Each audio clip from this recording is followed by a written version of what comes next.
Would you rather be taught how to fish or be given one singular fish? As the old saying goes, teach a man to fish, feed him for life, or give a man a fish and feed him for a day.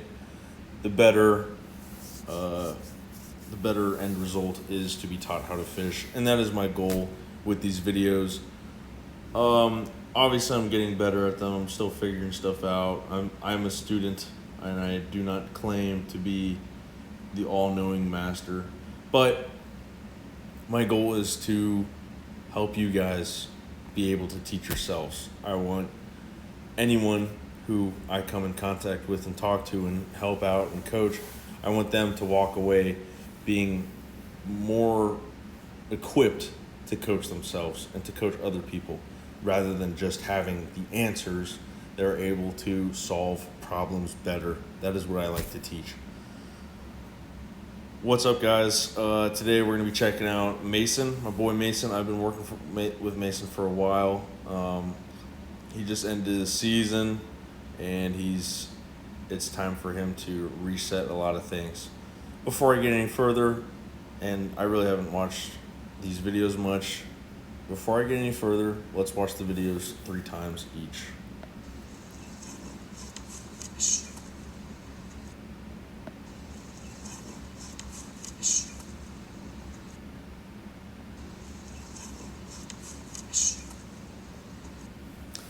And let's take a look at, I believe this is Andy Bloom. Eso, el sexto intento, de momento Andy Bloom. Eso, el sexto intento, de momento Andy Bloom. Eso, el sexto intento, de momento Andy Bloom. Alrighty, you're probably wondering why the hell did I choose this video rather than Ryan Krauser or something. And you know what? Usually I do use Krauser as like a textbook model. He does everything by the book usually. Even if you're a 5'10" thrower, you can learn a lot from Ryan Krauser. Just because he's a taller guy doesn't mean you shouldn't be doing the things he does. But we're watching this guy for a very good reason. I feel that Mason's issues lie not in his technique. Of course, he has issues in his technique, but the majority of his issues lie in his fluidity. And Andy here is a master of fluidity in this throw. I want you to watch this. Make your vision blurry, turn your phone upside down, whatever. Don't watch the technique, don't watch the throw. Just watch how he moves through the circle. Eso, el sexto intento, de momento Andy Bloom. That is fluidity. Now let's watch Mason and you'll see what I'm talking about. Yes, so Mason, take no offense to that, but you can see a very clear difference in the fluidity. And by fluidity, I mean the way you move through the circle, the rate of speed, the change in speed throughout the throw. Are you pausing in the middle? Are you accelerating too late? Are you accelerating way too fast out of the back and then failing to accelerate further to the finish? That's my definition of fluidity. Let's get to work though. I'm not trying to make a 30-minute video, so let's make this quick. Let's talk technique first. Before I get into the big fluidity thing, let's talk about some general technical things. What do we see here? Upper body's doing everything. This foot, let's get out my magical pen. This foot should probably be turning a little harder. You'll hear people say that is what engages the throw. That's pretty like old school, but I kind of agree with that. Left arm is way opened up. Chest is opening up, and then boom, you get your chest facing towards the sector a little early. Now with shot put, this is my first shot put analysis on YouTube. Shot put, everything's a little different. It is generally more okay to open up the body and wrap in the middle of the throw. That's a more acceptable, I don't think that's the best word I could have used, but acceptable thing in the shot put throw. But what I would suggest to you, Mason, is, and I'm going to show you something real quick. I think your lower body is what's slowing everything down. I would prescribe to you a lot more sprints. You should be doing a lot of 10, 20, 30, 40-meter sprints at full effort, high velocity, as fast as you can, each week at least. Because you see here, some of your struggle is coming from lower body speed. And that is okay. You're in high school, you're maturing, you're figuring things out. You're just now starting to get into your Olympic lifts. So things are going well. I need not mention this. Mason's already well aware of this, and I've talked to him about this. But this foot, well, first off, it's a little over there. It's a little, here's our sector. Mason is landing here and here. I love the backward 7 thing, but the backward 7 usually has your foot landing in the middle of the circle or somewhere over there. I totally get landing on that side of the circle. It's not a huge deal, but you're kind of over there a little far. You can see Andy's his left foot is landing right about here, and his right foot looks like it's right about here. So you're not far off. I'd say, how would I think it's that right there. That foot just flies way over instead of coming down. It just keeps flying over to the side until you fall onto it. But yeah, I totally got sidetracked. This foot needs to turn. Watch it. Boom. Your heel is on the ground, and we all know that's trouble because now you can't turn that foot. Oh, and then it stalls. That's not very common right there, the way it stalls like that. And then by the time you release, it's kind of too late. Your hips, I say this a million times, folks, and I'm starting to get better at saying this, but this foot is not important. It is only important because it is an indicator of where the hips are turning. You cannot rotate your hips in that direction if your leg is turned out like that. I believe you'd call that external rotation. There's a limit to that. So let's look at our textbook. When he releases, oh yeah, his hips are pointing towards like 10 o'clock over there into the stands up here almost. And his foot is well turned, even right there, it's already boom. He's got his knees and toes pointing to the sector. So Mason, gotta work on that. Everyone needs to work on that. I need to work on that. The whole world needs to work on that. That's just, I believe, it kind of feels like the human body comes pre-wired to suck at turning the right foot in the middle, because everyone sucks at it at first and needs to work on it. Now, Mason, let's talk about this left arm. Let's look at your orbit of the left arm. We got our high point up here, which I don't mind. Let's see where your low point is. Yep, low point lines up. Kinda. Low point actually seems to move right here. I probably don't need to mention this, but that left arm is a little too low. And I'm not talking orbit here, I'm talking like your hand is too close to your body. That shouldn't happen. So I like this. This is not bad with the left arm starting to wrap, like boom, and then you get this wrap right here. Now it's time to rip it open, but you need to rip it open across your chest. Take this elbow and make a circle. Just open it up, rip your chest open. Instead, what you have here is it comes up. Your hand goes from down here to like up here. Look at that. Also that, I don't know if we're trying to be a cactus or what. There's a cue actually for this. when you pull this arm in, point your palm to the sky. I don't know where I heard this, but it's a good cue for that block arm. Point your palm, close your eyes and meditate and think about this. Point the palm of that left hand to the sky right here. Doing that is going to make sure that your elbow comes a little lower and your left arm or your forearm is right about here. Wish I had a different angle. Boom. See how his arm comes up, but then it's coming back into him. I don't think your left arm is helping you generate a lot of power here. Watch that. Boom, boom, boom, boom. So I'm cool with the wrap. You're good with the wrap, but your unwrap and block needs to get fixed. You can't come from down here to up here. You need to come from, right here maybe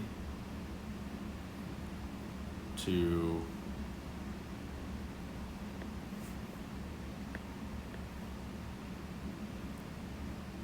at least get that arm down. Get your forearm. The forearm's tricky. Everyone has it in a different spot, so I'm not going to tell you what to do, but go watch some film, fix that, and think about that cue I gave you with the palm. Let's talk some other things. Let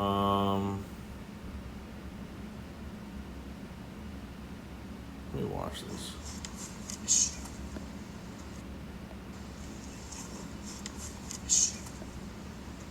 Yeah, you can see that left arm opens up very quickly. It goes whoosh, and then everything slows down. Lower body gets ahead. This is a product, of course, of you opening up very quickly. You say, oh crap, I have no separation here. Lower body says, okay, let's get to work. You stay still. And the upper body stays still. And then lower body's like, all right, we're good now. And then look, you get your power throw. And Mason, I do believe you brought this up one time, how you said your power throws actually go further or the same distance as your full throws. This is why, and I believe we've discussed that before. Let's talk about something. I want to talk about your whole lower body speed. I'm going to do something cool. I'm going to see if this works. I'm going to link the videos at the point where the feet, that foot comes off the ground. Give me 1 second. I want to see if I can do this. I don't think I can. All right. No, I can't do that. All right. What I want you to do is watch the lower body. What I've done is I've paired the videos or linked the videos so that they will play at the exact same time, starting when your right foot leaves the ground. And I'll just let you watch this. Dentro, de momento anti-blue. Dentro, de momento anti-blue. I'm gonna make that a little bit slower. Watch his legs, watch his legs.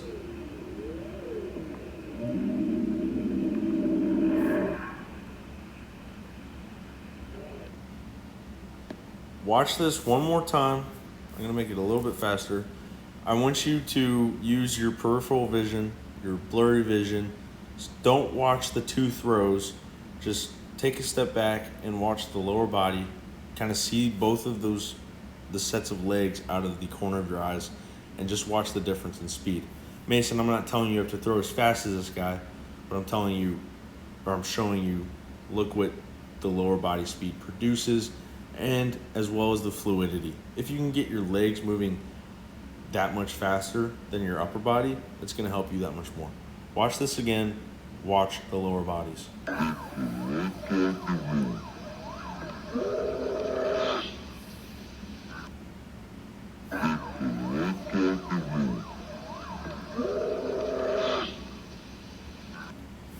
So one thing that's apparent, of course, is, let me unlink these. Andy, watch his right leg. His sweep leg comes way out here. And then look how he tucks it in. He brings it in. It comes out here, and then it starts getting under his body. If I were to pinch on to him and like hold on to him, his right leg would come out, and then it would come back in. Look at that. It goes from out here to under his body. I wish I had a back view video of Andy. I'm sure there's one exists. But that's something to keep in mind, Mason. Your leg here, it comes out at this angle. Watch the angle of the knee, how much it's bent. That angle doesn't really change. You hit extension about right here, and then back to that same angle. There's not a lot of variation. Andy, look at that. That's more than 90 degrees right there. Full extension, somewhere in there. And then back to bending. Look, that's almost 90 degrees. There's a lot of movement in there, and he's producing a lot of force from his legs. Guys, this is a new idea, but what if I told you that the throw is a 2-meter sprint? So how in the heck is training only in the weight room going to help you sprint? It is totally going to help you. Science says that doing, Olympic lifts, squats, deadlifts, everything, it's going to help you sprint faster, but not as much as sprinting. So go and do some freaking sprints, guys. You're athletes, not bodybuilders and powerlifters. You need to be able to move through the circle. Mason, I'm telling you right now, start doing some sprints. It's going to help you tremendously. Yes, that leg, you need to work on the sweep leg. All I'm going to say is watch this footage. Watch how it comes out very quickly. Now, you don't need to get that low to the ground. That's a very unique thing right there. But what I want you to do is be aggressive with the lower body. I'm going to say right now, I'm going to tell you this. If I were your coach, I'd say, hey, you know what? Let's not even touch the upper body. Only thing I'd mess around with is maybe this orbit, how you're down here and then up here. I would maybe work on that with the upper body, but for now, I'm not even going to say anything about opening up too early. What I'm going to say is let's get the lower body moving quicker. Let's get that foot on the ground sooner. Let's get this foot off the ground sooner and up into the toe board sooner. You work on those things, everything's going to fall into the picture. A lot of people, they totally screw themselves over. They're like, oh, I got to work on my hand angle. And then their whole lower body is just totally trashed. If you start working on the upper body and then later on figure out you need to work on the lower body, it's just going to reset everything up here. So master the lower body mechanics. Get faster with the legs. Get faster moving through the circle. If I were to give you one cue today, one thing to work on for like the rest of the year, I would say get this foot from here to here way faster. Make that foot move faster. Get it off the ground faster. Get it onto the ground faster. Make that foot move.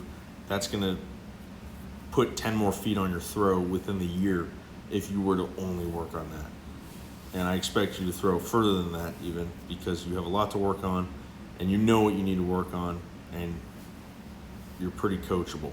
You're figuring out a lot of things. You're starting to kill in the weight room, starting to hit some Olympic lifts, starting to move some weight. So things are going to go well.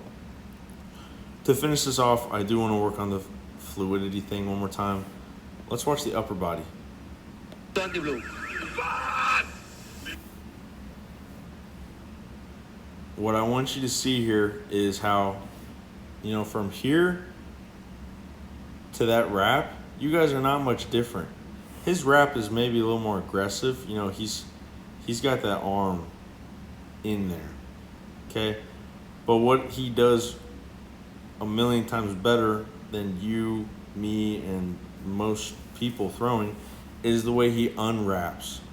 Look at how he goes from here to here so quickly. Well, actually, I should be able to count the milliseconds. He goes from let's count from when his hand is pointing towards the 9 o'clock. I'm gonna say it's right there. That's 2.430, and to his block, it's 2.70. So 43, that's 270 milliseconds. It takes you, let's say you start unwrapping right here, 1662, 2.057. Where'd my math go? That's what, 400 milliseconds? So I know you guys can't see the time when I move it, but that's a pretty big difference, and that was me being pretty lenient. But that's another thing to work on. Unwrap quickly. You know, I'm cool with that. It's shot put. People do that. You know, look at Tom Walsh. Dude rips open and then wraps harder than anyone. And then what does he do? He unwraps very quickly. That's where all the magic happens. If you can unwrap while already being separated, you know, with some separation, that's gold. But Mason, I hope that was enough for you. You're in the off season. You got lots of stuff to work on. So start off nice and easy. Get in the circle. Controlled throws. Don't be trying to throw PRs right now, but give the circle some love with the lower body and be nice and relaxed in the upper body. Just chill. But awesome job, Mason. Awesome job.